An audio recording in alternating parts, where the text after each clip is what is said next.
आबिर साहब, फवाद चौधरी साहब से भी आपने अभी से ब्रेक से कुछ देर पहले बात की थी, इस्तीफों के हवाले से भी। इस्लामाबाद हाईकोर्ट से रुजू तो कर लिया है पीटीआई ने, कल से समाअत बाकायदा शुरू भी होने जा रही है। ये कहा जा रहा है कि स्पीकर कौमी असम्बली अपनी आईनी जिम्मेदारी पूरी करें। आपको क्या लग रहा है, सूरत हाल किस तरफ जा सकती है इस्तीफों के इस इशू को लेकर? नहीं, वो मेरे ख्याल जो पहले तो एक वहाँ पे अदालत में एक साहब गए थे पीटीआई के, शाकिर साहब गालबन, कि उनका तो ये कहना था कि जनाब ये मुझसे पूछा ही नहीं गया, वो एक डिसिडेंट हो चुके हुए थे। और क्योंकि गवर्नमेंट की ये जो स्ट्रेटजी चल रही थी कि बिट्स एंड पीसीज में कभी 10-12 का कर दें, फिर 10-12 का कर दें, इस टाइप का जो था, ये मैं समझता हूँ कि वो एक तो बैड पॉलिटिक्स तो नहीं, मगर लीगली भी जो है ना इसके अंदर अबहम है कि आप कैसे कर सकते हैं। अगर आपको तसल्ली नहीं है कि इनसे सबसे इज्तिमाई तौर पे लिया गया, प्रोसीजर नहीं फॉलो किया गया, तो उसका तरीक़ाकार यही था कि स्पीकर साहब एक सबको इनफरादी तौर पे बुलाएं और सबसे पूछें कि जनाब आपने इस्तीफ़ा दिया है। तो मेरा उनके आर्गूमेंट में बड़ी जान है, तो इसीलिए वो गए हैं कि ये बिट्स एंड पीसीज में उनको नुकसान था कि एकदम से वो इस्तीफ़े इसलिए उन्होंने दिए थे कि एक प्रेशर क्रिएट होगा कि जब इतने ज़्यादा तकरीबन आप देखें ना, मेजॉरिटी पार्टी वही है, सबसे बड़ी पार्टी के सारे लोगों के इस्तीफ़े आएंगे, तो एक किस्म के नेशनल असम्बली के आधी तकरीबन नेशनल असम्बली के बाई इलेक्शन होंगे, तो एक किस्म का वर्चुअल नेशनल इलेक्शन है।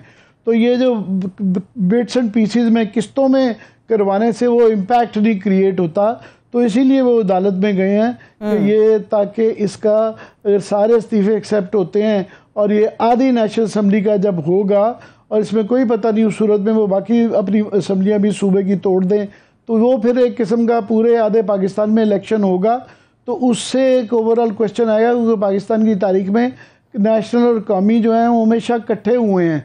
सिर्फ 77 में था कि वो बाद में प्रोविंशियल होना था, मगर वो फिर कंट्रोवर्शियल हो गए, वो उन्होंने बायकॉट कर दिया क्योंकि नेशनल असम्बली के उसको कॉन्टेस्ट किया था उस ज़माने में पीएनए ने।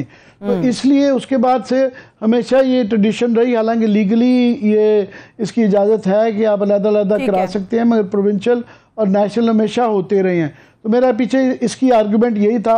बाकी अगर आप इजाज़त दें तो मैं मरियम बीबी के हवाले से एक दो मैं उसी तरफ जाना चाह रही हूँ आमिर साहब की। मरियम साहबा लंदन तो चली गई हैं, क्या शहबाज शरीफ साहब की हुकूमत के लिए कोई नया मोड़ आ सकता है सामने अगर नवाज शरीफ साहब वापस आ जाएं तो?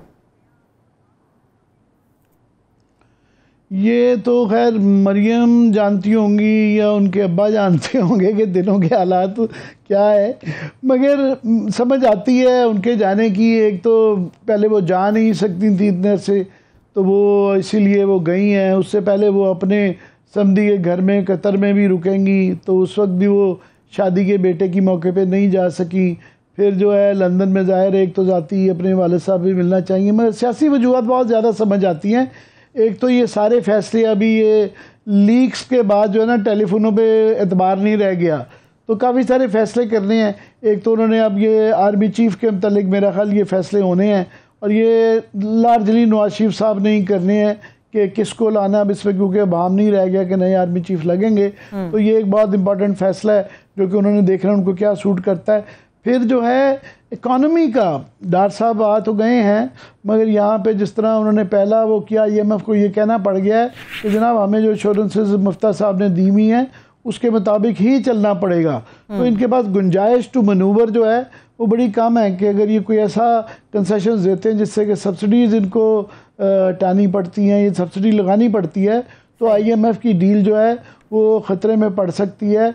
और दूसरा ये है कि जो इन्फ्लेशन के मामलात हैं, और आगे आने वाली इस पर हम तफसीली खबर करेंगे कि बिजली गैस की लोड शेडिंग जो अब आने वाली है, मज़ीद आने वाली है, तो उसके बाद से ये क्वेश्चन नून लीग और PDM में डिस्कस किया जा रहा है कि उनका बुनियादी मकसद तो ये केसेस हटाना था। अगर ये हट जाएं तो उनको भी एवरी डे उनकी पॉपुलैरिटी, महंगाई, लोड शेडिंग की वजह से ज़्यादा उनकी पॉपुलैरिटी को ख़तरा है, तो वो भी शायद ये मसला हल हो जाए। उनकी मुकदमा मददों का हो सकता है वो डिस्कस करना चाहेंगे जी हम भी इलेक्शन करवा लें, भागने की ज़रूरत क्या है।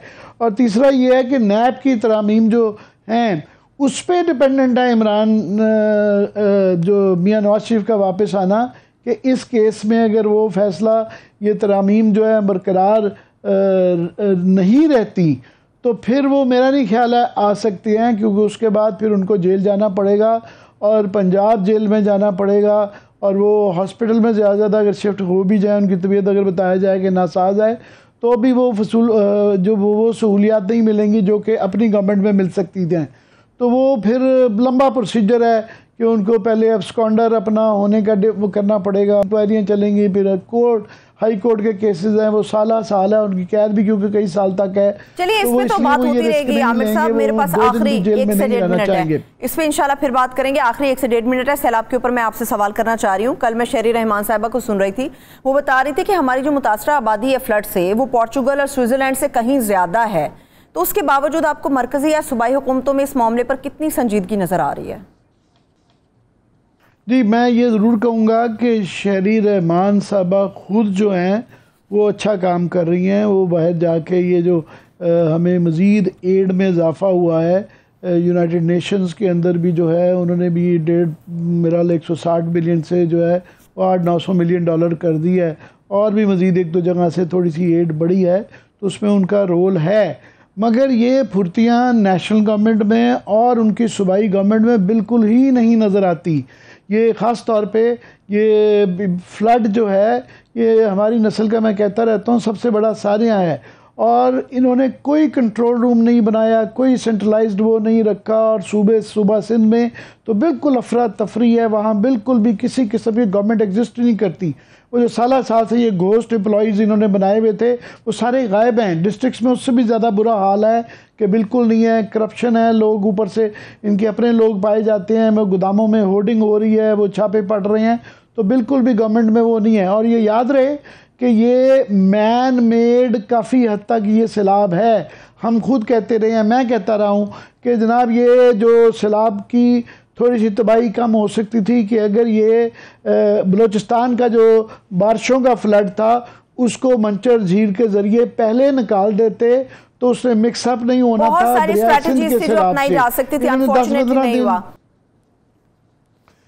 जी, मैं ये ज़रूर कहूँगा कि शहरी रहमान साहबा खुद जो हैं वो अच्छा काम कर रही हैं। वो बाहर जाके ये जो हमें मज़ीद एड में इजाफ़ा हुआ है, यूनाइटेड नेशंस के अंदर भी जो है उन्होंने भी मेरा 160 बिलियन से जो है वो 800-900 मिलियन डॉलर कर दिया है, और भी मज़ीद 1-2 जगह से थोड़ी सी एड बढ़ी है, तो उसमें उनका रोल है। मगर ये फुर्तियाँ नेशनल गवर्नमेंट में और उनकी सूबाई गवर्नमेंट में बिल्कुल ही नहीं नज़र आती। ये ख़ास तौर पे ये फ्लड जो है, ये हमारी नस्ल का, मैं कहता रहता हूँ, सबसे बड़ा सारियाँ है, और इन्होंने कोई कंट्रोल रूम नहीं बनाया, कोई सेंट्रलाइज्ड वो नहीं रखा, और सूबा सिंध में तो बिल्कुल अफरा तफरी है, वहाँ बिल्कुल भी किसी किस्म की गवर्नमेंट एग्जिस्ट नहीं करती।